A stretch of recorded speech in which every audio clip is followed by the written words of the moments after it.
Welcome to our channel DMT logics. ఈరోజు క్లాస్లో మనం డిగ్రీ సెకండ్ సెమ్లోని ఇంగ్లీష్ పేపర్లో 4th యూనిట్ని డిస్కస్ చేయబోతున్నాం. ఈ క్లాస్లో ఇక్కడ మనకి పోయిటరీ భాగంలో ఇచ్చినటువంటి lesson knight of the scorpion. ఈ యొక్క యూనిట్లో ఉన్నటువంటి ఈ యొక్క లెసన్ యొక్క సమ్మరీని ఏ విధంగా ఉంటుందో ఒకసారి చూద్దాం. ఈ సమ్మరీ మీకు 10 మార్క్స్ అడిగేటువంటి అవకాశం ఉంది. సో ఈ యొక్క యూనిట్ నుంచి ఏ క్వశ్చన్ అడిగినా సరే మీరు ఈజీగానే సమ్మరీ కానీ తెలుసుకున్నారైతే ఈజీగానే రాసుకోగలుగుతారు. సో దీని యొక్క సమ్మరీని మనం చూసినట్లయితే, ఈ knight of the scorpion lesson ని నిస్సిమ్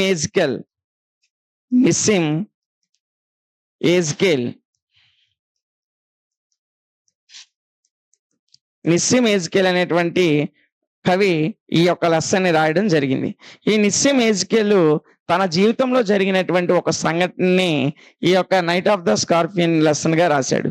అసలు అతను ఏ సంఘటన జరిగిందో ఒకసారి మనం చూసినట్లయితే, ఆయన జీవితంలో ఒక రాత్రి ధారాళంగా వర్షం పడుతున్నప్పుడు, అంటే విపరీతమైన వర్షం పడతా ఉంది. ఆ విపరీతమైనటువంటి వర్షం కురుస్తున్నప్పుడు వాళ్ళ అమ్మగారికి ఒక తేలు అనేది కుట్టడం జరుగుతుంది. ఆ తేలు కుట్టినప్పుడు వారి తండ్రి గారు, అదే విధంగా ఆ చుట్టుపక్కల ఆయన యొక్క గ్రామంలో ఉన్నటువంటి ఇరుగు పొరుగు వారు ఏ విధంగా స్పందించారో, ఏ విధంగా వాళ్ళ తల్లికి సేవలు చేశారో, ఆ యొక్క జరిగినటువంటి సంఘటనలన్నింటినీ కూడా ఈ నైట్ ఆఫ్ ద స్కార్పియన్ అనేటువంటి ఈ పోయిటరీలో ఆయన రాయడం జరిగింది. ఈ కవిత ఆ రాత్రి జరిగినటువంటి సంఘటనని వివరిస్తుంది. అయితే ఆ రాత్రి ఏం జరిగిందంటే, వీళ్ళ అమ్మగారికి తేలు ఎప్పుడైతే కరిచిందో, ఆ తేలు కరిచిన రాత్రి వాళ్ళ నాన్నగారు, అదే విధంగా ఆ చుట్టుపక్కల ఉన్నటువంటి వాళ్ళు వారి ప్రయత్నాలు చేయడం మొదలు పెట్టారు. ముఖ్యంగా వీళ్ళ నాన్నగారు హేతువాది అంటే మీకు తెలుసు, దేవుడిని నమ్మనటువంటి వ్యక్తి. అదే విధంగా ఆవిడికి సేవ చేస్తున్నటువంటి ఆ ఇరుగు పొరుగు వాళ్ళు ఎవరైతే ఉన్నారో వాళ్ళు దేవుడి మీద అపారమైన నమ్మకం కలిగిన వారు. అంతేకాకుండా మూఢనమ్మకాలు కూడా విపరీతంగా నమ్మేటువంటి వారు. ఈ యొక్క విరుద్ధమైనటువంటి స్వభావం కలిగిన వీళ్ళిద్దరూ కూడా ఆమెకి సేవ అనేది చేస్తున్నారు. ఆమె నొప్పిని తగ్గించడానికి రకరకాల ప్రయత్నాలు చేస్తూ ఉన్నారు. ఇవన్నీ కూడా ఈయన ఈ యొక్క నైట్ ఆఫ్ ద స్కార్పియన్ లో వివరంగా రాసుకుంటూ వచ్చాడు.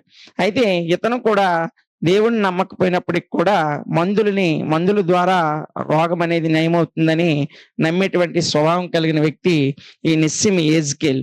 అయితే వాడి దగ్గరికి ఎవరైతే తేలు కరిచి బాధపడుతుందో ఆవిడ దగ్గరికి వచ్చినటువంటి ఈ యొక్క గ్రామస్తులు ఒక్కొక్కరు ఒక్కొక్క రకమైనటువంటి సలహాలు ఇస్తూ ఆమె నొప్పిని తగ్గించడానికి వివిధ రకాలైనటువంటి ప్రయత్నాలు చేస్తూ ఉన్నారు. వారిలో కొంతమంది ఈ యొక్క తేలు కరచడం అనేది ఎక్కడైతే జరుగుతుందో ఆ తేలు కుట్టిన దగ్గర మంత్రాలు చదువుతూ ఉంటే ఆ నొప్పి తగ్గిస్తుందని ఒకరంటే, కొంతమంది ఈ నొప్పి కలగడం వల్ల పూర్వజన్మ పాపాలు పోతాయని ఒక వ్యక్తి అనడం. ఈ విధమైనటువంటి రకరకమైనటువంటి మాటలు వింటూ కొంతమంది వాళ్ళకి తోచినది చెప్పుకుంటూ ఆ రాత్రి ఆవిడ్ని కొంతవరకు ఉపశమనానికి గురి చేస్తున్నారు. అంటే ఆవిడ నొప్పిని తగ్గించడానికి ప్రయత్నిస్తున్నారు.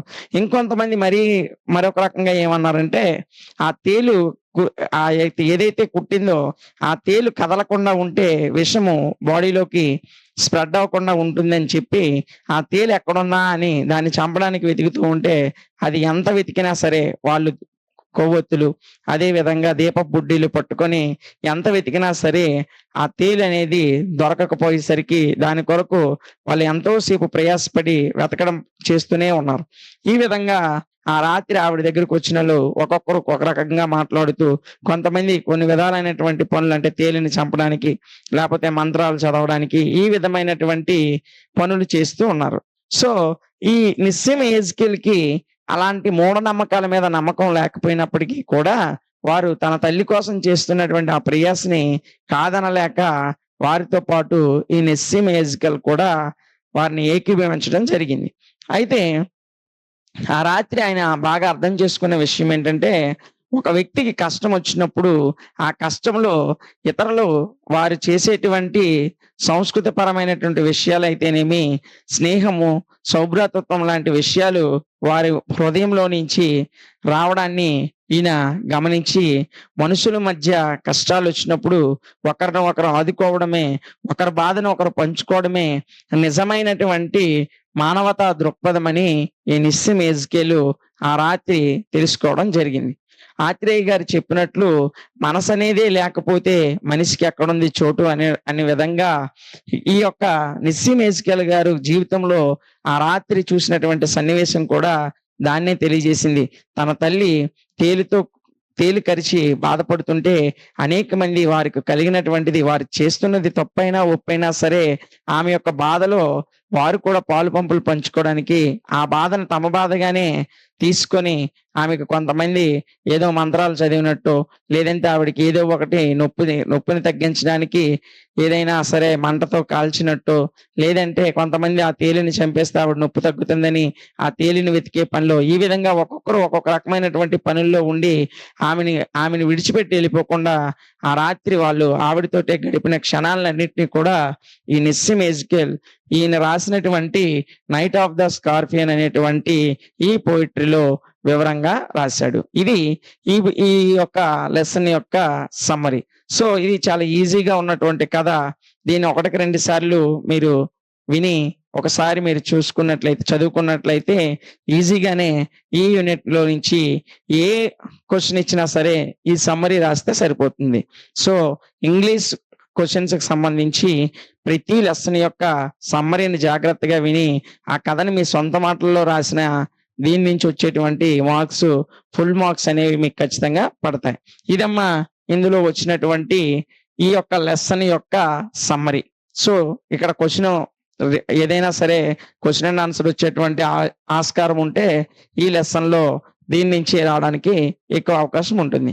అయితే ఈ ఇంగ్లీష్ కి అదే విధంగా తెలుగుకి సంబంధించినటువంటి లాంగ్వేజ్ పేపర్స్ లో 5 యూనిట్లలో కూడా ఉన్నటువంటి ఇంపార్టెంట్ క్వశ్చన్స్ మీకు చెప్పడం జరుగుతుంది. ఈ క్లాసెస్ అన్ని కూడా మన యూట్యూబ్ ఛానల్లో ప్రొవైడ్ చేస్తున్నాం. 1కి 2 సార్లు విని మీరు ఒకసారి ప్రిపేర్ అయినట్లయితే ఎగ్జామ్ లో 75 out of 75 మార్క్స్ తెచ్చుకోగలుగుతారు. ఇందులో ఈ 4th యూనిట్ లో స్కిల్స్ విషయానికి వచ్చినట్లయితే ఇందులో స్కిల్స్ ఏమిస్తాడంటే, ఫస్ట్ ఆఫ్ ఆల్ ఇదిగోండి, ఇందులో ఒక రకమైన స్కిల్ ఏంటి ఇచ్చాడంటే ఎక్స్పాన్షన్ ఆఫ్ ఐడియాస్. ఇది 5 మార్క్స్ కి మీకు ఎగ్జామినేషన్ లో అడిగేటువంటి క్వశ్చన్. ఇది చాలా ఈజీగానే ఉంటుంది, జాగ్రత్తగా వినండి. ఇది ఏ విధంగా రాయాలో నేను చెప్తాను. సో వాడు ఎగ్జామినేషన్ లో ఈ రకంగా ఒక టాపిక్ అనేది ఇస్తాడు. దాని మీద మీ ఐడియాస్ ని ఎక్స్పాండ్ చేస్తూ ఒక షార్ట్ నోట్ రాయమంటాడు. సో ఇక్కడ చూడండి, నేను ఒక టాపిక్ తీసుకున్నాను, honesty is the best policy. ఈ honesty is the best policy అనేటువంటి ఇలా ఒక టాపిక్ ఇచ్చి దీని మీద మీ యొక్క ఐడియాస్ ని రాయమంటాడు. ఇది క్వశ్చన్. దాని మీద మీ సొంత అభిప్రాయాల్ని రాయాల్సి ఉంటుంది. సో ఇలాంటి టాపిక్స్ కి జనరల్ గానే మనం రాయాలి. ఎక్కడ మెటీరియల్లోనో ఎక్కడ ఆన్సర్స్ ఉండవు, ఎందుకంటే వాడు ఏ టాపిక్ ఇస్తాడో మనకు తెలియదు.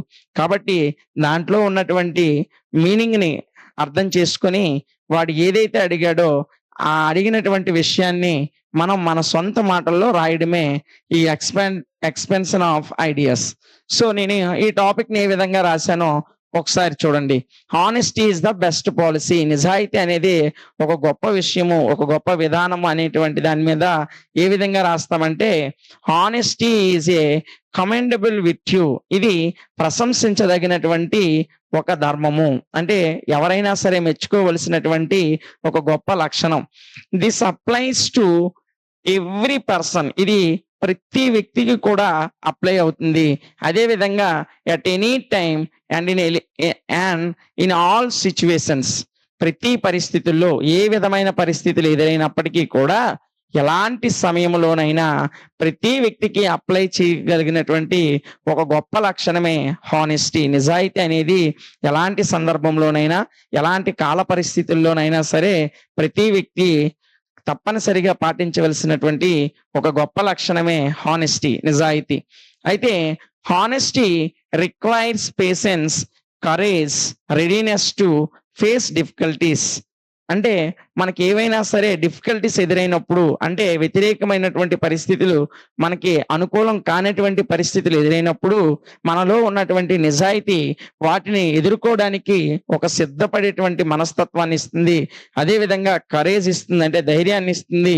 అదే విధంగా పేషెన్స్, ఎలాంటి సమస్యలు వచ్చినా, ఎలాంటి భయంకరమైన పరిస్థితులను మనం ఎదుర్కోవాల్సి వచ్చినా సరే ఓపికని, ధైర్యాన్ని, అలాగే సిద్ధంగా వాటిని ఫేస్ చేయడానికి సిద్ధంగా ఉండేటువంటి ఒక గొప్ప లక్షణాన్ని ఏది ఇస్తుందంటే ఈ హానెస్టీ అనేది కలుగు చేస్తుంది. అయితే those who don't have these qualities, particularly readiness to face difficulties, resort to dishonest means. ఎవరైతే ఈ లక్షణాలను కలిగి ఉండరో, ఎవరైతే డిఫికల్టీస్ ని, అంటే అనుకూలం కానటువంటి పరిస్థితుల్ని, అంటే ప్రతికూల పరిస్థితుల్ని ఎదుర్కోవడానికి సిద్ధంగా ఉండరో, వాళ్ళు ఎవరంటే డిజానెస్టీ ఈ వాళ్ళని నిజాయితీ లేని వ్యక్తులు అంటాం. సో దీని యొక్క అర్థమే డిజానెస్టీ. అంటే వారు డిఫికల్టీస్ ని ఫేస్ చేయడానికి ఇష్టపడరు. సో అలాంటి ప్రతికూల పరిస్థితులు ఎదురైనప్పుడు, అంటే ఇప్పుడు ఉదాహరణకి ఏదైనా సమస్య వచ్చి పడినప్పుడు దానిలో నుంచి తప్పించుకోవడానికి అబద్ధాలు చెప్పేయడం, లేదంటే ఆ యొక్క తప్పుని వేరొకరి మీద తోసేయడం, ఇలాంటి పనులు చేసి వాటిలో నుంచి సింపుల్ గా బయటపడిపోవడానికి చూస్తారు. అలాంటి వ్యక్తులు ఎవరంటే డిజానెస్ట్ మ్యాన్స్, అంటే నిజాయితీ లేని మనుషులు. సో నిజాయితీ ఉన్నోళ్ళైతే మాత్రం ఖచ్చితంగా వారి తప్పు అయితే తప్పని ఒప్పుకుంటారు. వారిది తప్పు కాకపోతే మేము తప్పు చేయలేదు అని ఉంటారు. అంటే వాళ్ళు స్ట్రైట్ ఫార్వర్డ్ గా ఉంటారు. సో ఈ విధంగా తప్పించుకున్న వాళ్ళు, ఈ యొక్క డిఫికల్టీస్ ని ఫేస్ చేయడానికి రెడీగా లేని వాళ్ళు అందరూ కూడా డిజానెస్టీ మ్యాన్స్, అంటే నిజాయితీ లేని వ్యక్తులు.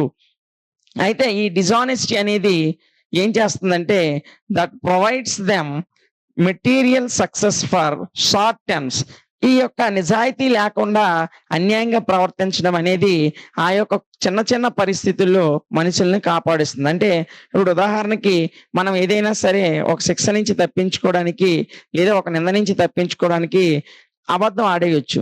సో ఆ అబద్ధం అనేది ఆ సమయానికి మనల్ని రక్షించవచ్చు, లేదా మనం చేసే తప్పు వేరొకరి మీద మనము మోపొచ్చు. సో ఆ మోపడం అనేటువంటిది, అంటే నింద ఇంకొకరి మీద వేసేయడం అనేది ఆ క్షణానికి మనల్ని రక్షించవచ్చు. సో అదే ఇక్కడ రాసాం, that provides them material success for short terms. ఇది ఆ కొద్ది కాలానికి, ఆ కొద్ది సమయంలో వ్యక్తుల్ని కాపాడొచ్చు. అయితే all the while their conscience would be pricking them. So ఈ విధంగా ఆ చిన్నటువంటి సందర్భంలో, అంటే ఆ క్షణానికి తప్పించుకున్నప్పటికీ కూడా మనస్సాక్షి, చూడండి ఇక్కడ కాన్సైన్స్ అంటే మనస్సాక్షి, వారి యొక్క మనస్సాక్షి pricking would be pricking them, వారిని పీకేస్తూ ఉంటుంది. మనం అంటాం కదా, మనం తప్పు చేసామని మన మనసు పీకేస్తుందరా అంటాం. సో వాళ్ళు ఆ క్షణానికి వేరే ఒకళ్ళ మీద నింద మోపేసిన, లేదంటే వాళ్ళు అబద్ధం ఆడేసి తప్పించుకున్న, వారి యొక్క మనస్సాక్షి అనేది వాళ్ళని గుచ్చుతూ ఉంటుంది. అయితే they look confident but fact are worried inside. వాళ్ళు చూడడానికి చాలా కాన్ఫిడెంట్ గా నేను తప్పు చేయలేదు అని గంభీరంగా కనిపిస్తారు, కానీ నిజమేంటంటే but in fact are worried inside. వారు లోపల మదన పడుతూ, టెన్షన్ పడుతూ, ఎక్కడ మనం చేసిన దొరికిపోతామేమో అనేటువంటి ఒక ఆందోళనతో లోపల ఉంటారు. బయటకు మాత్రం వాళ్ళు కాన్ఫిడెంట్ గా కనబడతారు, కానీ లోపల ఎలాగుంటారంటే తప్పు చేసాం, ఒకవేళ ఎక్కడ మనం చేసిన పని బయటపడిపోద్దేమో అనేటువంటి ఒక రకమైనటువంటి వర్రీలో వాళ్ళు ఉంటారు. అలాగే for they know well that at one time or another time, ఒకసారి లేదా ఏదో ఒకసారి, ఆసారి కాకపోయినా ఇంకొకసారి కాకపోతే ఇంకొకసారి, ఏదో ఒక సమయంలో వారు చేసినటువంటి తప్పు అనేది ఖచ్చితంగా బయటపడిపోతుందని వాళ్ళకి తెలుసు. ఇదిగోండి, ఇది డిజానెస్టీ యొక్క విల్ బి ఎక్స్పోజ్డ్. అంటే ఆ నిజాయితీ లేనితనం లేదా అన్యాయం అనేది ఏదో ఒక రోజు బయటపడిపోతుంది. ఇక హానెస్టీ గురించి మాట్లాడాల్సి వస్తే, ఆనెస్టీ పర్సన్స్, నిజాయితీ కలిగినటువంటి వ్యక్తులు, ఆన్ ద అదర్ హ్యాండ్, ఇంకొక రకంగా చెప్పుకోవాలంటే, అంటే నిజాయితీ కలిగిన వ్యక్తుల గురించి చెప్పుకోవాలంటే, మే ఫేస్, ఇది మై కాదమ్మా, మే face difficulties in terms of materials losses for short periods. అంటే ఆ క్షణానికి వాళ్ళు వాళ్ళ యొక్క మాట చెల్లకపోయినా, వాళ్ళు ఎంత నిజాయితీగా ఉన్నా ఆ క్షణానికి వాళ్ళ మీద నిందొచ్చి పడిపోయినా, ఆ క్షణానికి వాళ్ళని అన్యాయంగా ఎవరు దూషించినప్పటికీ అంటే ఆ షార్ట్ పీరియడ్‌లో వాళ్ళు ఏదైనా కోల్పోయినప్పటికీ కూడా వాళ్ళు పెద్దగా బాధపడరు. ఎందుకంటే దే డోంట్ మైండ్ ఇట్. దాన్ని వాళ్ళ యొక్క మనసులో గుర్తించుకోరు. ఎవరు ఏమనుకున్నా నేను నిజాయితీగా ఉన్నాను.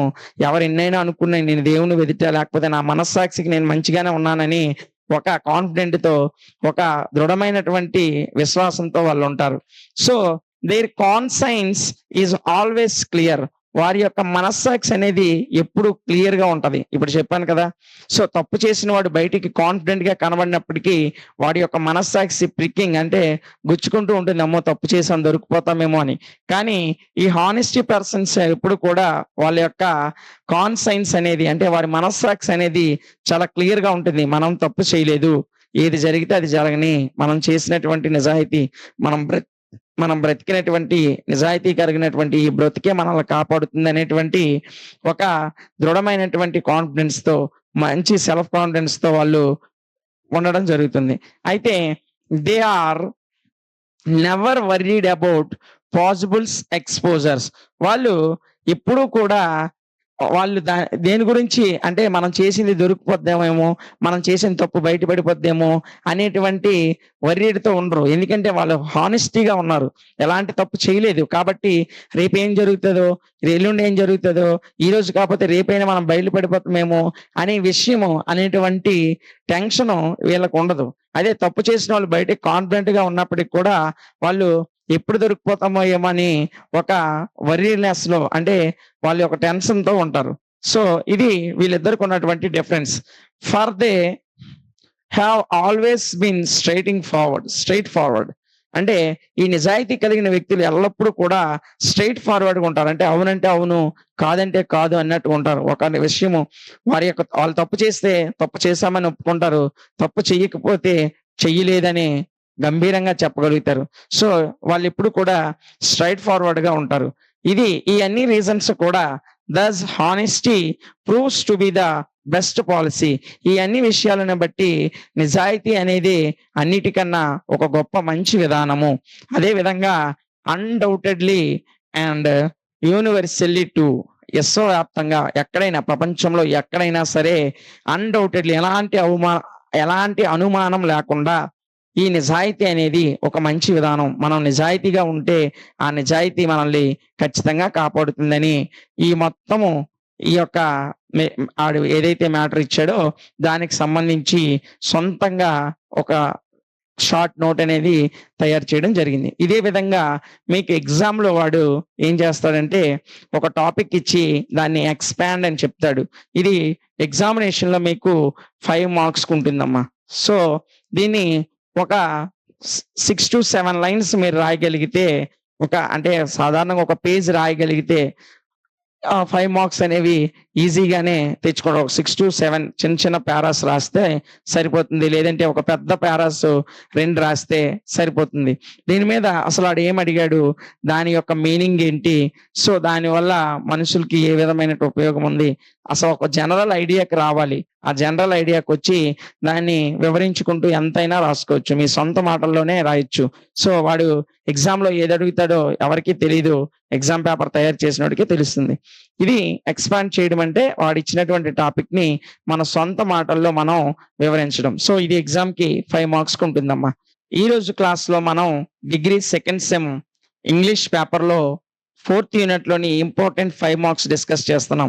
ఇంతకు ముందు వీడియోలో ఈ 4th యూనిట్ యొక్క పోయెట్రీలో ఇచ్చిన లెసన్ సమ్మరీ చూసాం. అదే విధంగా స్కిల్స్‌లో ఎక్స్‌పెన్షన్ ఐడియాస్ అనేటువంటి టాపిక్ ఏ విధంగా రాయాలో కూడా చూసాం. ఈ క్లాస్‌లో మనం వాడికి 5 మార్క్స్ కింద ఒక క్వెషన్ ఇచ్చి దాన్ని నోటీస్ అయినా రాయమంటాడు. లేదంటే ఎజెండా అయినా రాయమంటాడు. లేదా మినిట్స్ అయినా రాయమంటాడు. సో, ఈ మూడిట్లో ఏదో ఒకటి మీకు 5 మార్క్స్ క్వెషన్ కింద ఇస్తాడు. కాబట్టి నోట్స్ అయితే ఎలా రాస్తాం? నోటీస్ అయితే ఎలా రాస్తాం? అదే విధంగా ఎజెండా అయితే ఎలా రాస్తాం? మినిట్స్ అయితే ఎలా రాస్తాం? అనేటువంటి విషయాన్ని మనం ఈరోజు క్లాస్‌లో డిస్కస్ చేసుకోబోతున్నాం. అయితే వాడు ఏ టాపిక్ ఇచ్చినా సరే నోటీస్ అనేది ఒక రకంగా రాస్తాం. ఎజెండా అనేది ఒక రకంగా రాస్తాం. మినిట్స్ అనేది ఒక రకంగా రాస్తాం. ముందుగా నోటీస్ అనేది నేను ఈ 3 టాపిక్‌లకి కూడా ఒక క్వెషన్ తీసుకొని, అదే క్వెషన్‌ని నోటీస్ ఏ విధంగా రాస్తాం, అదే క్వెషన్‌ని ఎజెండా కింద ఏ విధంగా రాస్తాం, అదే క్వెషన్‌ని మినిట్స్‌గా అడిగితే ఏ విధంగా రాస్తాం అనేది వివరించడం జరుగుతుంది. సో, నేను తీసుకున్న టాపిక్ ఏంటంటే Yuvavahini, Yuvavahini students forum of Vishwabharati Vidyaniketan conducted a meeting in the college premises on 10th June 2021. 2021లో విశ్వభారతి విద్యానికేతన్ అనేటువంటి ఒక సంస్థ యొక్క విద్యార్థులు వారి యొక్క కాలేజ్ ప్రెమిసెస్ అనేది ఏర్పాటు చేసుకున్నారు. వాళ్ళు దేనికోసం? యువవాహిని స్టూడెంట్స్ ఫోరం. వాళ్ళ యొక్క ఫోరం పేరు యువవాహిని స్టూడెంట్స్ ఫోరం. వాళ్ళు ఏ యొక్క కాలేజీకి సంబంధించిన వాళ్ళంటే విశ్వభారతి విద్యానికేతన్ అనేటువంటి కాలేజీకి సంబంధించినటువంటి స్టూడెంట్స్. వీరు ఒక మీటింగ్‌ని కండక్ట్ చేశారు. అది నిర్వహించారు.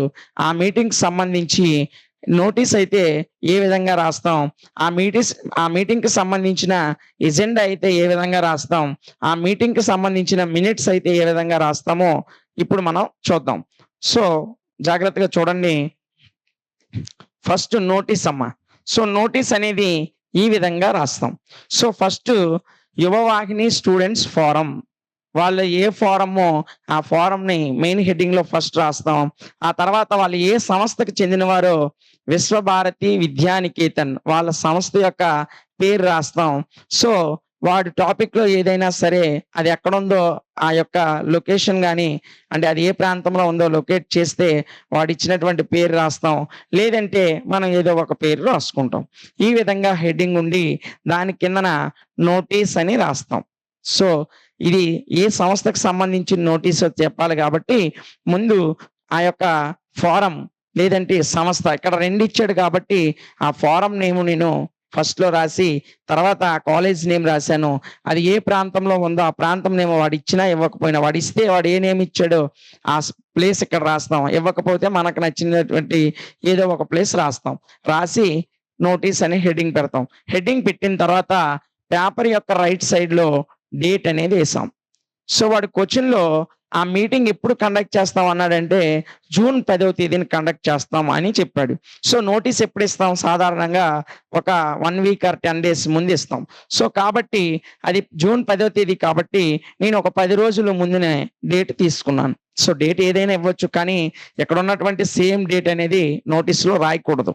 ఎందుకంటే నోటీస్ అనేది మనము కనీసం తక్కువలో తక్కువ 1 వీక్ ఆర్ 10 డేస్ ముందు నోటీస్ అంటిస్తాం. లేదా నోటీస్ ఎవరికైనా ఇవ్వాలంటే ఇస్తాం. బ్యాంకులు కూడా మనకు నెల ముందు నోటీసులు పంపిస్తాయి. సో, నోటీస్ అంటే ఏ నోటీస్ అయినా సరే అంటే సంబంధిత కాలానికి ముందుగానే ఇచ్చేది నోటీస్. కాబట్టి ఇది 10వ తేదీ నిర్వహిస్తామని వాడు క్వెషన్‌లో మెన్షన్ చేశాడు. చూడండి. ఇక్కడ క్వెషన్‌లో వాడు క్లియర్‌గా మెన్షన్ చేశాడు. 10th June 2021 అని. సో, దానికన్నా ముందు డేట్ ఒక 5 ఆర్ 10 డేస్ ముందు డేట్ మనం తీసుకొని రాస్తాం. ఎగ్జామ్‌లో వాడు మీకు అడిగినట్లయితే ఆ క్వెషన్ డేట్‌ని జాగ్రత్తగా రాయాలి.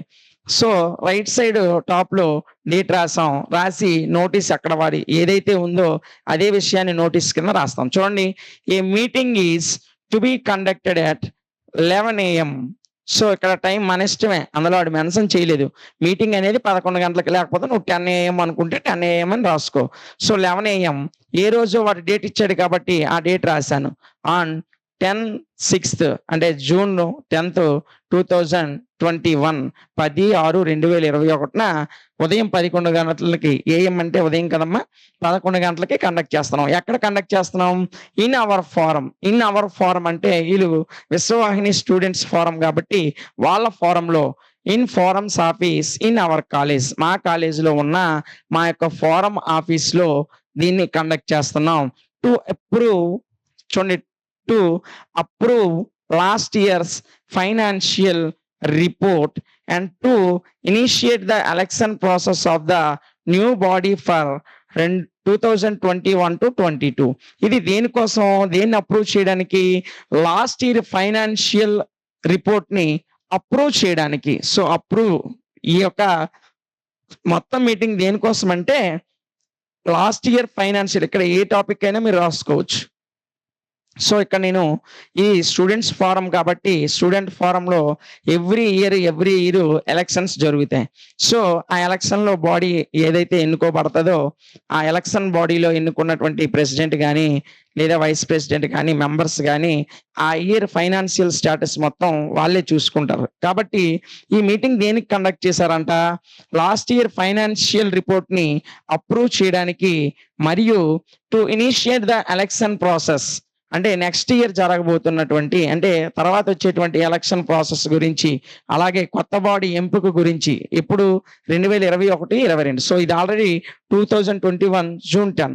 సో, 21-22 ఉన్నటువంటి ఎలక్షన్ బాడీ యొక్క ఎన్నుకోవడానికి అంటే కొత్త ఎలక్షన్ బాడీని ఎన్నుకోవడానికి ఆ ప్రాసెస్ గురించి కూడా వారు మీటింగ్ పెట్టుకోవడం జరిగింది. సో, ఏ అకాడమిక్ ఇయర్ అంటే 2020 ఇక్కడ ఆల్రెడీ 21 ఉంది కాబట్టి ఆ తర్వాత నెక్స్ట్ ఇయర్ ఏదైనా రాసుకుంటాం. సో, 21-22. ఇంకా చూసినట్లయితే all the requested to attend అందరిని కూడా మేము అటెండ్ కావాల్సిందిగా బ్రతిమాలుతున్నాం. అదే అంటే విన్నవించుకుంటున్నాం. Acknowledge the receipt of this దీన్ని మీరు ఖచ్చితంగా దీన్ని మీరు నోట్ చేసుకోవాల్సిందిగా అంటే దీన్ని గుర్తించుకోవాల్సిందిగా చెప్తాను అని రాసి లాస్ట్‌లో డీ డీటెయిల్డ్ ఎజెండా ఎన్‌క్లోజ్డ్ అని రాసేసి చివర్లో దాని యొక్క సెక్రటరీ ఎవరైతే ఉంటారో అంటే ఇది మొత్తము స్టూడెంట్స్ ఫోరం అని ఆల్రెడీ మనం చెప్పాం కాబట్టి ఆ స్టూడెంట్ ఫోరం యొక్క సెక్రటరీ అనేవాడు ఈ నోటీస్‌ని ఇష్యూ చేస్తాడు కాబట్టి ఆ సెక్రటరీ ఎవరైతే ఉన్నారో ఆ సెక్రటరీ యొక్క నేమ్ ఇక్కడ రాస్తాం. సో, ఇక్కడ నేమ్ లేదు కాబట్టి నేను ఇదిగోండి విశ్వవాహిని స్టూడెంట్స్ ఫోరం విద్య ఇది ఏ భారతి విశ్వభారతి విద్యా నికేతన్ కాబట్టి విబివిఎన్ అది డైరెక్ట్‌గా సంస్థ పేరు సెక్రటరీ కింద సంస్థ పేరు రాసి ఈ చివర్లో మరలా కూడా డేటు, ప్లేసు రాస్తాం. అర్థమైంది కదమ్మా! చూడండి నోటీస్ రాసేటప్పుడు వాడిచ్చిన క్వెషన్ మీకు ఇంకా కష్టంగా ఉంటే వాడు క్వెషన్‌లో ఏదైతే మెన్షన్ చేశాడో ఆ క్వెషన్‌లో ఉన్నది యాజ్ ఇట్ ఈస్‌గా సో, కొంచెం చిన్న మార్పులు చేసి ఈ బాడీలో రాయండి. సో, రైట్ సైడ్ టాప్‌లో డేట్ రాయండి. అదే విధంగా మొత్తం నోటీస్ పూర్తయిన తర్వాత లెఫ్ట్ సైడ్ సో, ఇది right side top, left side డౌన్‌లో మరలా డేటు, ప్లేసు రాయాలి. అదే విధంగా రైట్ సైడ్ డౌన్‌లో సెక్రటరీ అని పెట్టి ఇది రాయాలి. ఇది ఒక ఫోరంకి సంబంధించింది కాబట్టి సెక్రటరీ అని పెట్టాం. లేదా మీ విలేజ్‌లో ఒక పంచాయతీ ఆఫీసర్‌కి నోటీసు లేదా ఒక బ్యాంక్ మేనేజర్ అప్పు తీర్చమని ఆ యొక్క రైతుకి నోటీస్ ఇవ్వడము అని చెప్పాడనుకోండి. సేమ్ డేట్ ఇక్కడ రాస్తారు. మరలా ఇటువైపు కూడా డేట్ రాస్తారు. So, right side top, left side down. అదే విధంగా బ్యాంక్ మేనేజర్ అయితే బ్యాంక్ మేనేజర్, ఏ బ్యాంక్ అయితే ఆ బ్యాంక్ పేరు. సో, వాడు క్వెషన్‌లో ఇచ్చినటువంటి బాడీ ఏదుందో దాన్ని అర్థం చేసుకొని ఆ క్వెషన్‌ని ఈ బాడీ ప్లేస్‌లో అంటే ఈ యొక్క నోటీస్ యొక్క బాడీ ప్లేస్‌లో మీరు రాయాల్సి ఉంటుంది. ఇది నోటీస్ రాసేటువంటి విధానం. ఇక చూసినట్లయితే ఎజెండా. ఎజెండా ఏ విధంగా రాస్తాం? సో, ఎజెండా రాసేటప్పుడు కూడా నోటీస్ రాసినట్లే మనం ఏ ఫారం అయితే ఇచ్చాడో ఆ ఫారంని రాస్తాం. ఏ సంస్థ అయితే ఇచ్చాడో ఆ సంస్థ రాస్తాం. ఇది కాలేజ్ కాబట్టి ఆ సంస్థ పేరు విశ్వభారతి విద్యానికేతన్ కాలేజ్ అని రాయాల్సిన అవసరం లేదు. విశ్వభారతి విద్యానికేతన్. అది ఏ ఫోరము? Vishwavahini students forum. ఈ 2 రాసి ఆ ప్లేస్ ఏదైనా ఉంటే ఆ ప్లేస్ రాస్తాం. అక్కడ క్వెషన్‌లో మీకు ప్లేస్ మెన్షన్ చేస్తే ఆ ప్లేసే మీరు ఇక్కడ రాస్తారు. మెన్షన్ చేయకపోతే మీకు నచ్చిన ప్లేస్ రాసుకోవచ్చు. ఇలా రాసిన తర్వాత డేట్ అనేది ఇక్కడ సెపరేట్‌గా ఎయ్యము. ఆ ఎజెండాలోనే రాసేస్తాం. ఎజెండా అంటే ఒక మీటింగ్‌కి సంబంధించినటువంటి విషయాలని ఒక వరుస క్రమంలో మనం డిస్కస్ చేయడం. సో, చూడండి agenda for the proposed meeting on 10th June 2021 2021 June 10వ తేదీన మనము ఏదైతే ప్రపోజ్ చేసామో ఆ మీటింగ్‌కి సంబంధించినటువంటి ఎజెండా అంటే వాడు ఏదైతే డేట్ ఇచ్చాడో ఆ డేట్‌కి సంబంధించి మనం డిస్కస్ చేయాల్సిన విషయాలకు సంబంధించిన ఎజెండా అని ఒక హెడ్డింగ్ అనేది రాస్తారు. చూడండి ఇలాగ ఎజెండా అని రాసి ఎజెండా ఫర్ దేనికోసం the proposed meeting on 10th June 2021 2021 June 10వ తేదీన జరగబోయేటువంటి మీటింగ్ యొక్క ఎజెండా అని రాయాలి. అది ఫస్ట్ లైన్. రాసిన తర్వాత ఇందాకల మనం నోటీస్‌లో రాసినట్టు ఇది ఒక పారా వైస్‌గా రాయకూడదు. దీన్ని పాయింట్స్ వైస్‌గా రాయాలి. ఎందుకంటే ఇవన్నీ కూడా డిస్కస్ చేసేటువంటి ఇవి అంశాలు కాబట్టి ఇందులో ఫస్ట్ అంశం వచ్చేసి చూడండి. ఇందులో ఎజెండాలో ఫస్ట్ పాయింట్ వచ్చేసి ఏం మెన్షన్ చేసాం? Reading out last years financial report for approval. Approval కోసం అక్కడ ఆల్రెడీ అప్రూవల్ కోసము దాన్ని మీటింగ్ పెట్టామని రాసుకున్నాం. సో ఇక్కడ కూడా దీన్ని ఒక పాయింట్‌గా రాసాం. ఏం రాసాం? Reading out last years financial report for approval. కిందట సంవత్సరం ఫైనాన్షియల్ రిపోర్ట్‌ని అప్రూవల్ కోసము దాన్ని ముందుగా చదవడం జరుగుతుంది. రెండోది deciding the schedule, road map and election officer to elect the new body for the coming 2021-22 academic year. 2021-2022 academic year విద్యా సంవత్సరంలో ఏదైతే ఎలక్షన్ బాడీ ఎన్నిక అవబోతుందో, అంటే కొత్తగా ఎన్నికలు జరగబోతున్నాయో దానికి సంబంధించిన ఎలక్షన్ ఆఫీసర్‌ని, ఆ యొక్క షెడ్యూల్‌ని, రోడ్ మ్యాప్‌ని కూడా ఈ యొక్క మీటింగ్‌లో డిసైడ్ అవుతాం. ఇది రెండో అంశం. ఇక మూడో అంశం ఏంటో చూడండి. Proposal to invite new members particularly from new students. ఈ యొక్క ఎలక్షన్ బాడీలోకి, అంటే ఆ స్టూడెంట్స్ యూనియన్ కాబట్టి ఆ స్టూడెంట్ యూనియన్స్‌లోకి కొత్త మెంబర్స్‌ని ఆహ్వానించడం జరుగుతుంది. ఆ కొత్త మెంబర్స్ కూడా ఎవరు? ఇదివరకు ఉన్నటువంటి ఓల్డ్ స్టూడెంట్స్ కాదు. ఆ కాలేజ్‌లో కొత్తగా జాయిన్ అయినటువంటి న్యూ స్టూడెంట్స్, అంటే ఫ్రెషర్స్ వస్తూ ఉంటారు కదా! సో ఈ యొక్క కాలేజ్ అంటే ఇంటర్ కాలేజ్ అయితే ఫస్ట్ ఇయర్, సెకండ్ ఇయర్ ఉంటారు. డిగ్రీ కాలేజ్ అయితే first year, second year, final year ఉంటారు. ఇంజినీరింగ్ కాలేజ్ అయితే 4 ఇయర్స్ స్టూడెంట్స్ ఉంటారు. ఈ విధంగా న్యూగా జాయిన్ అయినటువంటి స్టూడెంట్స్‌ని ఈ యొక్క ఫోరంలోని న్యూ మెంబర్స్‌గా ఎన్నుకోవడానికి ఇది వాళ్ళని ఈ యొక్క మీటింగ్ ఆహ్వానించుతుంది. ఇది third most point to discuss in the agenda. So ఈ ఎజెండాలో ఏవేవి అంశాలైతే వాళ్ళు చర్చించాలనుకుంటున్నారో, ఏవే విషయాలని డిస్కస్ చేయాలనుకుంటున్నారో వాటిని ఒక పారాలా కాకుండా ఒక పాయింట్ వైస్‌గా రాసుకుంటూ వస్తాం. ఇంకా లాస్ట్ పాయింట్ చూసినట్లయితే ఇలా ఎన్నైనా రాయొచ్చు. మినిమమ్ ఒక 4-5 పాయింట్స్ అనేది మీరు మెన్షన్ చేయాలి. Any other relevant issue with chair's permission. ఏదైనటువంటి ఇతర సమస్య ఉన్నట్లయితే విత్ చైర్స్ పర్మిషన్, అంటే అక్కడ చైర్ అంటే హానరబుల్‌గా ముఖ్య అతిథిగా ఎవరైతే ఉన్నారో వాళ్ళ యొక్క పర్మిషన్‌తో ఆ ఇతర సమస్య ఏదైతే ఉందో దాని మీద కూడా మనం డిస్కస్ చేద్దాం. దాన్ని పరిష్కరించుకుందాం. ఇది ఈ ఎజెండాలో డిస్కస్ చేయాల్సినటువంటి పాయింట్స్‌ని ఇలా ఆర్డర్ వైస్‌గా రాయాలి. దీన్ని ఎజెండా అంటారు. అలా కాకుండా ఏదైనా ఒక విషయాన్ని తెలియజేయడానికి ఒక పారా రూపంలో ఈ విషయం గురించి ఈ తేదీన మీటింగ్ ఉంది అని చెప్పి ఒక పారా రూపంలో రాస్తే అది నోటీస్ అవుతుంది. ఇప్పుడు మనం మినిట్స్ ఏ విధంగా రాస్తామంటే ఆల్రెడీ మనం నోటీస్ ఎలా రాస్తాం, అదే విధంగా ఎజెండా ఎలా రాస్తామో చూసాం. అయితే మినిట్స్ రాసేటప్పుడు ఈ మినిట్స్ అంతటిని కూడా మనం ఒక అప్లికేషన్ ఫార్మాట్‌లో రాస్తాం. సో దీనికి కూడా మనం నోటీసు అదే విధంగా ఎజెండా రాసినట్లే ఫస్ట్ మనకు వాడు ఇచ్చినటువంటి క్వెషన్‌లో ఏదైతే సంస్థ గురించి గాని, లేదా బ్యాంకుల గురించి గాని, లేదా ఏదైనా పలానా ఒక ఇండస్ట్రీస్ గురించి గాని మీకు వాడు క్వెషన్ అడిగినట్లయితే ఆ యొక్క అందులో ఉన్నటువంటి సంస్థ ఏదైతే ఉందో ఆ సంస్థని పైన హెడ్డింగ్‌గా రాస్తాం. సో అక్కడ వాడు ఏదైనా ప్లేస్ మెన్షన్ చేస్తే ఆ ప్లేస్‌ని రాస్తాం. లేదంటే మనమే ఏదో ఒక ప్లేస్ అనేది రాసుకున్నా ఏం ప్రాబ్లమ్ లేదు.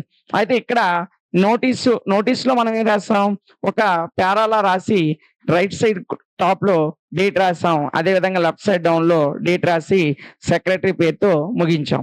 ఎజెండాలో ఏవేవి అంశాలైతే డిస్కస్ చేయాలో ఆ అంశాలన్నిటిని కూడా పాయింట్ బై పాయింట్, అంటే ఒక పారాలా కాకుండా ఒక పాయింట్ తర్వాత ఒకటి రాసుకునే వచ్చాం. ఆ 2 చిన్న డిఫరెన్స్ ఉంటది. నోటీస్ అయితే మొత్తం పారాలా రాస్తాం. ఎజెండా అయితే పాయింట్ బై పాయింట్ రాస్తాం.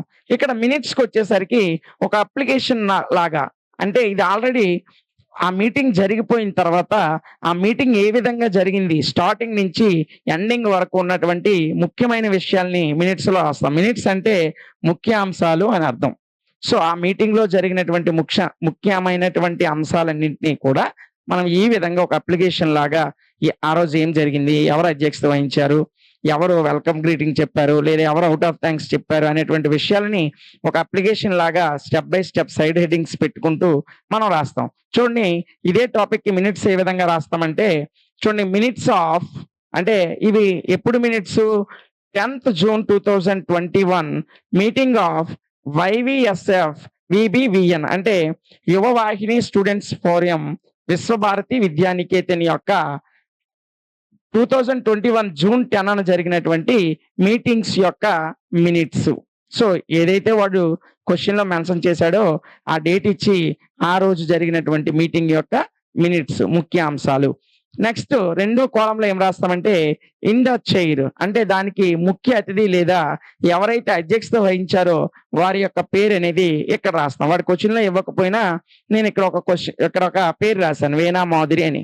వాడు క్వెషన్‌లో మెన్షన్ చేస్తే అదే పేరు అక్కడ రాస్తారు. మెన్షన్ చేయకపోతే మీకు నచ్చిన పేరు రాసుకోవచ్చు.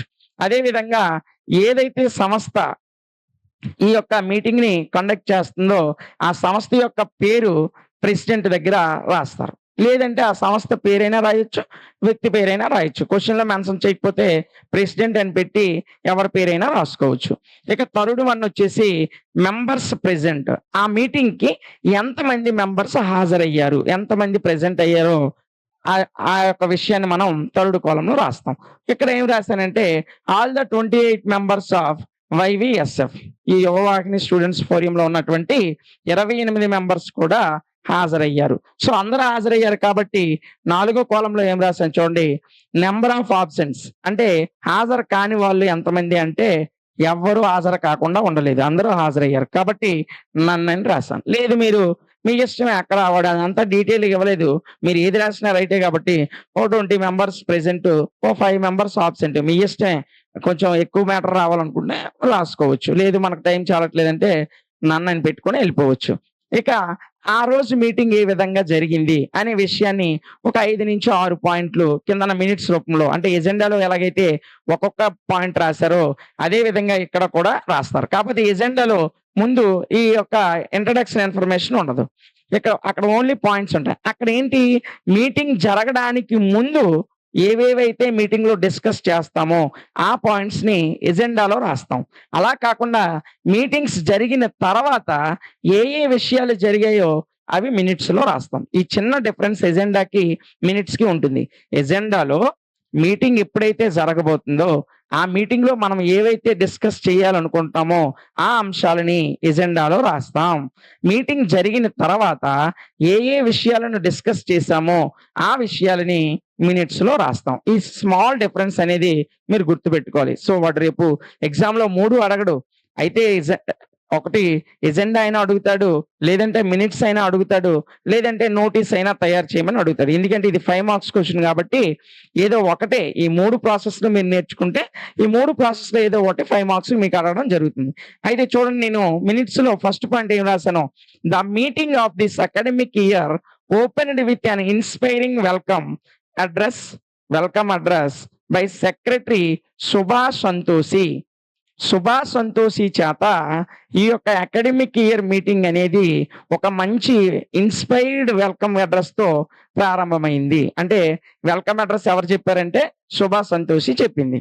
ఇక నెక్స్ట్ చూసినట్లయితే last year financial report was approved unanimously with necessary minor corrections. అంటే గత సంవత్సరం యొక్క ఫైనాన్షియల్ రిపోర్ట్ ఏదైతే ఉందో ఆ ఫైనాన్షియల్ రిపోర్ట్ అనేది ఎలాంటి చిన్న కరెక్షన్స్ కూడా లేకుండా అంటే ఎలాంటి చిన్న తప్పిదాలు కూడా జరగకుండా యునానిమస్లీగా అంటే ఏకగ్రీవంగా అప్రూవ్ అయ్యింది. ఇది ఆ యొక్క మీటింగ్ స్టార్ట్ అయిన వెంటనే జరిగినటువంటి ఒక ముఖ్యమైన ముందు వెల్కమ్ చెప్పారు.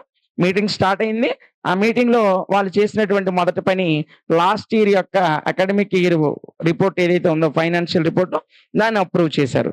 ఇక నెక్స్ట్ చూసినట్లయితే చూడండి నెక్స్ట్ ఏం జరిగిందంటే it has been unanimously resolved. ఇవన్నీ కూడా కింద ఇచ్చినటువంటి అన్ని కూడా ఏకగ్రీవంగా తీర్మానించారు. అవి ఏంటంటే ఏ వచ్చేసి to conduct the election for new body on June 28, 2021 2021 June 28వ తేదీన కొత్త ఎలక్షన్ ప్రక్రియ అనేది వాళ్ళు కండక్ట్ చేయడానికి అందరూ కూడా ఏకగ్రీవంగా ఆమోదించారు. అంటే ఆమోదించారంటే అందరూ కూడా దానికి ఒప్పుకున్నారు. సో ఇది అందరూ ఎలాంటి అడ్డులు చెప్పకుండా యునానిమస్లీ అంటే ఏకగ్రీవంగా అంటే అందరూ ఒకే విశ్వాసంతో అంటే ఒకే మాట మీద ఒప్పుకున్నారని అర్థం. ఇక next to request our forum senior most member, వాళ్ళ యొక్క ఫోరంలో ఉన్నటువంటి ఆ స్టూడెంట్స్ ఫోరంలో ఉన్నటువంటి అత్యంత సీనియర్ నాయకుడు ఎవరైతే ఉన్నారో మిస్టర్ అస్రఫ్ సయ్యద్, ఈ అస్రఫ్ సయ్యద్ ని వాళ్ళు రిక్వెస్ట్ చేశారు. దేనికోసం? To act as the election officer, ఈ 28వ తేదీన జరగబోతున్నటువంటి ఎలక్షన్ కి ఆఫీసర్ గా ఉండమని వాళ్ళందరూ కూడా రిక్వెస్ట్ చేశారు. ఇందులో ఏ పోస్టులు ఉంటాయంటే to invite proposals for the post of president. ఇంకా ఈ మీటింగ్ లో ఏకగ్రీవంగా చూడండి, ఫస్ట్ వాళ్ళందరూ కూడా 28వ తేదీన ఎలక్షన్ కి అందరూ ఒకే మాట మీద ఒప్పుకున్నారు, ఏకగ్రీవంగా యునానిమస్లీగా ఒప్పుకున్నారు. రెండోది ఏంటి? అందరూ కూడా సీనియర్ మెంబర్ ఎవరైతే ఉన్నారో అతన్ని ఎలక్షన్ ఆఫీసర్ గా ఒప్పుకున్నారు. ఇక మూడోది ఏంటి యునానిమస్ గా వాళ్ళు ఒప్పుకున్నారంటే to invite proposals for the post of president, president పదవికి, అదే విధంగా secretary, financial secretary, women member and 2 executive members, వీళ్ళందరినీ కూడా అంటే ఈ పోస్టులు ఏవైతే ఉన్నాయో ఈ పోస్టులకి వాళ్ళని ఇన్వైట్ చేశారు. ఎవరైనా పోటీ చేయవచ్చు అని వాళ్ళందరూ కూడా ఈ పోస్టులకి ప్రపోజ్ చేయడానికి యునానిమస్లీగా తీర్మానించారు. ఇంకా ఈ ప్రక్రియ ఎప్పుడు జరుగుతుందంట? 23rd of June 2021, 2021 జూన్ 23వ తేదీన ఈ ప్రక్రియ వాళ్ళు పూర్తి చేయాలనుకున్నారు. సో చూడండి, ఇంకా చూసినట్లయితే to conduct election if necessary in a smooth, free, fair and peaceful manner. ఈ యొక్క ఎలక్షన్ మొత్తము కూడా చాలా సజావుగా జరగడానికి, స్వేచ్ఛగా జరగడానికి, ఎలాంటి అన్ఫెయిర్ లేకుండా ఫెయిర్ గా అంటే యథార్థంగా జరగడానికి, పీస్ఫుల్ మేనర్ ఒక శాంతియుతంగా ఎలక్షన్లో ఎలాంటి భయము, ఎలాంటి ఆందోళన, ఎలాంటి బెదిరింపులు లేకుండా, ఎలాంటి కొట్లాట్లు గట్ట లేకుండా చాలా స్వేచ్ఛాపూరితమైన వాతావరణంలో పీస్ఫుల్ గా జరగాలి అని వాళ్ళందరూ కూడా ఈ యొక్క మీటింగ్ లో తీర్మానించారు.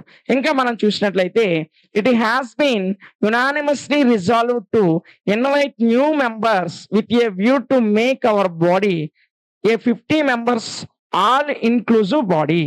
ఈ యొక్క స్టూడెంట్స్ ఫోరంలో ఒక 50 మంది కొత్త సభ్యుల్ని, కొత్త విద్యార్థుల నుంచి వాళ్ళు ఇన్వైట్ చేశారు. So new students, already final year students లేదా సెకండ్ ఇయర్ స్టూడెంట్స్ కాకుండా ఆ కాలేజీలో కొత్తగా చేరేటువంటి ఫస్ట్ ఇయర్ ఫ్రెషర్స్ ని, న్యూ స్టూడెంట్స్ ని వాళ్ళ యొక్క ఫోరంలోకి ఆహ్వానించారు. Further resolve to ensure proportionate and representation in the forum and body to all streams, arts, sciences, commerce and social classes. వీళ్ళు ఈ యొక్క స్టూడెంట్స్ అనే వాళ్ళని ఒక్క సైన్స్ గ్రూపు లేదంటే ఏదో ఆర్ట్స్ గ్రూపే కాకుండా ఈ మొత్తం గ్రూపుల నుంచి కూడా వాళ్ళు ఈ మెంబర్స్ గా ఉండడానికి వాళ్ళు ఆహ్వానించారు. ఇది ఈ యొక్క మీటింగ్ లో జరిగినటువంటి తీర్మానాలు. ఇంకా చూసుకున్నట్లయితే ఇంకా చూడండి, it has been unanimously resolved to increase forums activities. వాళ్ళందరూ కూడా ఏం తీర్మానించారంటే వాళ్ళ యొక్క ఫోరం ఏదైతే ఉందో ఆ ఫోరం యాక్టివిటీస్ ని resolved unanimously increase forums activity, ఆ ఫోరమ్స్ యాక్టివిటీని పెంచడానికి, అంటే ఆ ఫోరమ్స్ ద్వారా ఏవైతే యాక్టివిటీస్ వాళ్ళు చేస్తున్నారో వాటిని పెంచడానికి తీర్మానించారు. అదేవిధంగా to reach out to all students first and to the society next. ముందు ఆ ఫోరంలో ఆ కాలేజ్ లో ఉన్నటువంటి స్టూడెంట్స్ యాక్టివిటీస్ అన్ని ముందు దృష్టి పెట్టి వాళ్ళ యొక్క సమస్యలన్నీ పరిష్కరించిన తర్వాత సొసైటీ గురించి ఆలోచించుదాం అనేటువంటి విషయాన్ని వాళ్ళు తీర్మానించుకున్నారు. Next, the meeting concluded on a happy note with proposal of vote of thanks. ఒక సంతోషకరమైనటువంటి వాతావరణంలో అవుట్ ఆఫ్ థ్యాంక్స్ తో ఈ మొత్తం మీటింగ్ కూడా కన్క్లూడ్ చేయబడింది, అంటే ముగించడం జరిగింది. ఈ విధంగా ఒక 6 నుంచి 7 పాయింట్స్ మీ ఓన్ గానే మీటింగ్స్ రాయాలి. ఈ పాయింట్స్ అన్ని వాడు క్వశ్చన్ లో మెన్షన్ చేయడు. వాడు ఏదో ఒక టాపిక్ ఇచ్చి దానికి సంబంధించి ఒక షార్ట్ నోటీస్ రాయమంటాడు, లేదంటే ఒక ఎజెండా రాయమంటాడు. అంటే మీరు ఆ క్వశ్చన్ ని అర్థం చేసుకొని అది ఏదైనా నోటీస్ అంటే ఇన్వైట్ చేయడము లేదా ముందుగానే తెలియజేయడం. ముందుగానే తెలియజేయాలంటే మీకు ఇంకా కష్టపడకుండా ఈజీగా నోటీస్ అనేది రాయాలి అంటే ఇచ్చినటువంటి డేట్‌ని రైట్ సైడ్ టాప్‌లోని అదే విధంగా లెఫ్ట్ సైడ్ డౌన్‌లోని రాసి ఆ యొక్క క్వెషన్ ఏదైతే ఇచ్చాడో దాన్ని అర్థం చేసుకొని కొంచెం మార్పులు, చేర్పులు చేసి బాడీగా రాస్తే సరిపోతుంది. ఎందులో నోటీస్‌లో. అదే ఎజెండాలోనైతే దానికి సంబంధించిన ఒక 3 పాయింట్లు లేదా 4 పాయింట్‌లని ఆ బాడీ ప్లేస్‌లో వరుసగా రాసి మిగతా నోటీస్ లాగే పైన, కిందన డేట్‌లేసి ఈ రైట్ సైడ్ డౌన్‌లో సెక్రటరీ నేమ్ రాస్తే సరిపోతుంది. మినిట్స్‌కి మాత్రము ఎలాంటి డేట్స్ గాని, ఎలాంటి సెక్రటరీ పేర్లో లేకపోతే ప్రెసిడెంట్ పేర్లో కిందననేవి రాయడం జరగదు. కేవలం దానికి ఎవరు చైర్స్‌మన్ ఎవరైతే అధ్యక్షత వహించారో, ఎవరైతే ప్రెసిడెంటో, ఎంతమందైతే హాజరయ్యారో వాళ్ళవన్నీ కూడా మనం మినిట్స్ ఇంట్రడక్షన్‌లోనే రాస్తాం. సో, చివరని మరి ఎలాంటి డేట్స్ గాని, ఎలాంటి సెక్రటరీ నేమ్స్ గాని, ఎలాంటి ప్రెసిడెంట్ నేమ్స్ గాని రాయము. ఇది నోటీసు, అలాగే ఎజెండా, అదే విధంగా మినిట్స్ రాసేటువంటి విధానం. వాడు ఏ టాపిక్ ఇచ్చినా దాన్ని మీరు అర్థం చేసుకొని, ఈ విధమైనటువంటి ప్రొసీజర్‌లో మీరు రాస్తే 5కి 5 మార్క్స్ అనేవి ఈజీగానే మీరు సంపాదించగలుగుతారు. మీరు భయపడాల్సిన అవసరం లేదు. ఈ 3 వాడు ఒకే క్వెషన్‌లో అడగడు. వాడు క్వెషన్‌లో అయితే నోటీస్ అయినా అడుగుతాడు, లేదా ఎజెండా అయినా అడుగుతాడు, లేదంటే ఈ మినిట్స్ అయినా అడుగుతాడు. మాక్సిమం మినిట్సే కొంచెం లార్జ్‌గా ఉంటుంది కాబట్టి, ఇదే ఎక్కువ అడగడానికి ఛాన్సెస్ ఉన్నాయి. కాబట్టి మీరు కొంచెం మన క్లాస్‌లో ఒకటికి 2 సార్లు విని మెటీరియల్‌లో అంటే మనం పీడీఎఫ్ ప్రొవైడ్ చేస్తున్నాం. పీడీఎఫ్ తీసుకొని ఒకటికి 2 సార్లు మీరు చదువుకుంటే ఎలాంటి భయం లేకుండా ఈజీగానే ఇంగ్లీష్ 75 ఔట్ ఆఫ్ 75 తెచ్చుకోగలరు. ఇదమ్మా ఈ యొక్క 4థ్ యూనిట్‌లో ఉన్నటువంటి లెసన్ యొక్క సమ్మరీ. అదే విధంగా ఇందులో ఉన్న స్కిల్స్ మనము ఇప్పటివరకు డిస్కస్ చేసాం. మరొక విషయం ఏంటంటే, ఈ లాంగ్వేజెస్ సంబంధించి తెలుగు, ఇంగ్లీష్‌లో ఉన్న 5 యూనిట్స్‌లో ఉన్నటువంటి ఇంపార్టెంట్ లాంగ్ ఆన్సర్ క్వెషన్స్, అదే విధంగా షార్ట్ ఆన్సర్ క్వెషన్స్ మన యొక్క డీఎంటీ లాజిక్స్ యూట్యూబ్ ఛానెల్‌లో మేము క్లాసెస్ అనేవి వీడియో క్లాసెస్ ప్రొవైడ్ చేయడం జరిగింది. సో, మీరు క్లాసెస్ ఒకటికి 2 సార్లు విని ఎగ్జామ్‌లో ఈజీగానే మంచి మార్క్స్ పొందుకోగలరని మేము నమ్ముతున్నాం. అయితే ఈ యొక్క డిగ్రీ సెకండ్ సెమ్ అదే విధంగా డిగ్రీకి సంబంధించి 1-6 వరకు ఉన్న అన్ని సెమ్‌ల యొక్క మేజర్ సబ్జెక్ట్స్ ఏవైతే ఉన్నాయో, అంటే మెయిన్ పేపర్స్ ఏవైతే ఉన్నాయో వాటి యొక్క రికార్డెడ్ క్లాసెస్, అదే విధంగా పీడీఎఫ్ మెటీరియల్స్ మన యాప్‌లో డీఎంటీ లాజిక్స్ యాప్‌లో వాటిని మేము ప్రొవైడ్ చేయడం జరిగింది. సో, ఇంకా ఎవరైనా మన యాప్‌ని డౌన్‌లోడ్ చేసుకున్నట్లయితే ప్లే స్టోర్‌లోకి వెళ్లి డీఎంటీ లాజిక్స్ అని సెర్చ్ చేస్తే ఈ రకమైనటువంటి లోగోతో మీకు యాప్ ఓపెన్ అవుతుంది. యాప్‌ని డౌన్‌లోడ్ చేసుకోండి. అందులో ఉన్న కోర్స్‌ని మీరు పొందుకొని డిగ్రీ ఏ సెమ్‌లో అయినా, ఏ గ్రూప్ వాళ్ళైనా మీరు 100% మార్క్స్‌తో ఖచ్చితంగా మీ డిగ్రీని మీరు పూర్తి చేయగలుగుతారు. సో, ఈ వీడియో మీకు నచ్చినట్లయితే లైక్ చేయండి, షేర్ చేయండి, కామెంట్ చేయండి. ఇంకా ఎవరైనా సబ్స్క్రైబ్ చేయలేనటువంటి వాళ్ళు ఉంటే సబ్స్క్రైబ్ కూడా చేసుకొని బెల్ ఐకాన్ ప్రెస్ చేయండి. నెక్స్ట్ క్లాస్‌లో ఇంకొక టాపిక్‌తో మరలా కలుద్దాం. Thank you.